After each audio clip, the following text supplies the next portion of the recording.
एक बार एक आइलैंड पर सारी फीलिंग्स एक साथ रहा करती थी। एक दिन बहुत ज़ोर का समुद्री तूफान आया। आइलैंड लगभग डूबने ही वाला था। सारी फीलिंग्स बहुत बुरी तरह से डर गईं। पर उनमें से जो एक फीलिंग थी लव की, लव ने सबको बचाने के लिए एक बोट बनाई।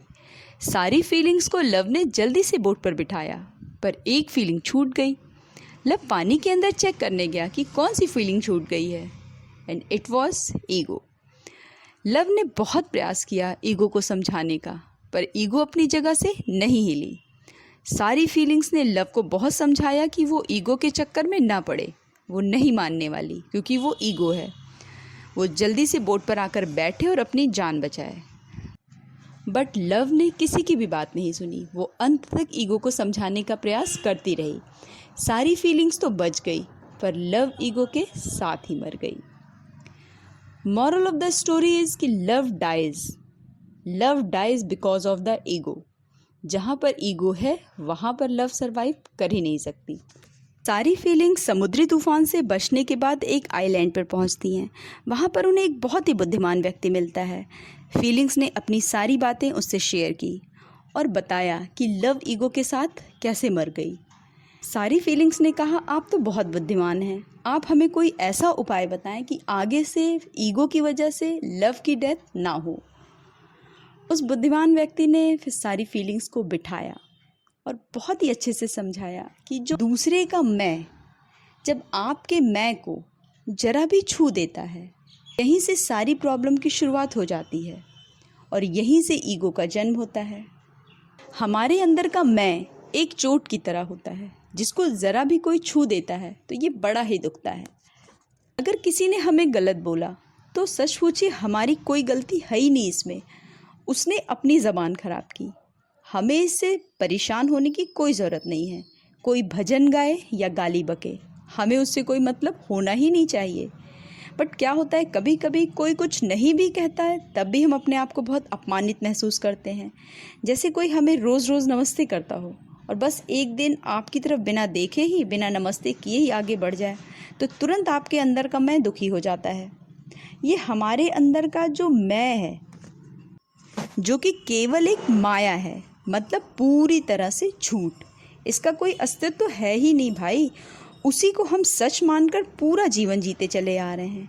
उदाहरण के तौर पर जब बच्चे हमारे छोटे थे तो कभी कभी किसी बात पर हमारे डांटने पर थोड़ी देर तक वो नाराज़ रहते थे, पर थोड़ी ही देर बाद वो मान भी जाते थे या हम उन्हें मना लेते थे। तब दोनों ही के जीवन में ईगो की एंट्री थी ही नहीं, प्यार बेशुमार था। पर बच्चों के बड़े हो जाने पर वो थोड़ी सी भी बात नहीं बर्दाश्त कर पाते, क्योंकि उनके अंदर ईगो का बीज पनप चुका है। और कहीं ना कहीं न जाने कहाँ से हमारे बच्चों के बड़े होते ही हमारे अंदर भी ईगो का बीज पनप जाता है। और इसी ईगो के कारण पूरी तरह से प्यार भरा रिश्ता मुरझाना शुरू हो जाता है। यही हाल हमारे लाइफ पार्टनर के साथ भी है। अगर हमारे रिश्ते कमज़ोर हो रहे हैं तो उसकी एक बड़ी वजह कहीं ना कहीं ये ईगो ही है। कहीं ना कहीं हमारे लाइफ पार्टनर के साथ अगर हमारे रिश्ते कमज़ोर हो रहे हैं या टूटने की कगार पर हैं, तो उसकी एक बड़ी वजह कहीं ना कहीं ये ईगो ही है। जीवन भर साथ निभाने की कस्में खाने वाला ये रिश्ता केवल ईगो की वजह से दम तोड़ देता है। हम इतना समझ लें कि ये मैं जैसी कोई चीज़ है ही नहीं, मतलब ईगो एग्जिस्ट ही नहीं करती है। ईगो तो वो कंडीशन है जो हम क्रिएट करते हैं। तब आप दूसरों के किए गए गलत व्यवहार के लिए आप उस पर दया दिखाओगे, ना कि आप खुद परेशान हो जाओगे। इससे बचने का बस एक ही तरीका है कि जैसे ही सामने वाला आपको अपनी बातों से आहत करने की कोशिश करे, तो अपनी काउंसलिंग ऐसे कर सकते हैं कि सामने वाला व्यक्ति इसी नेचर का इंसान है, वो जैसा था वैसा ही रहेगा। आप उसमें कुछ भी नहीं कर सकते सिवाय उसके लिए प्रे करने के। अगर सामने वाला व्यक्ति आपको पसंद है तो आप उसकी तरह बन सकते हैं। अगर नहीं पसंद है तो आपको अपनी पर्सनैलिटी ऐसे डेवलप करनी है जो पूरी तरह से ठहरा हुआ हो, अंदर से पूरी तरह से स्टेबल हो।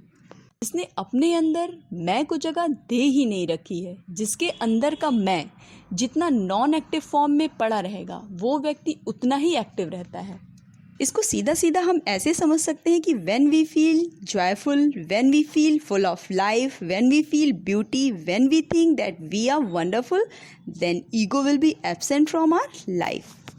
इसी तरह से अगर हम अपने अंदर के मैं को घास नहीं डालते हैं तो हमारे अंदर का प्रेम ईगो के साथ कभी मर ही नहीं सकता, क्योंकि ईगो जैसी चीज़ को हमने अपने अंदर ज़िंदा होने ही नहीं दिया है। ये सारी बातें बुद्धिमान व्यक्ति से सुनने के बाद सारी फीलिंग्स ने बुद्धिमान व्यक्ति को धन्यवाद किया और वहाँ से खुशी खुशी अपने आइलैंड पर वापस लौट गईं। वीडियो आपको अच्छी लगी हो तो प्लीज़ इसे लाइक करें, शेयर करें, चैनल पे नए हों तो सब्सक्राइब करें, बेल आइकन को प्रेस करना बिल्कुल भी ना भूलें। कमेंट करके बताएं ज़रूर कि वीडियो आपको कैसी लगी। मिलते हैं फिर एक अच्छी सोच के साथ, फिर एक नई कहानी के साथ, फिर एक लाइफ चेंजिंग वीडियो के साथ मेरी नेक्स्ट वीडियो में। Till then bye bye, take care and thanks for watching.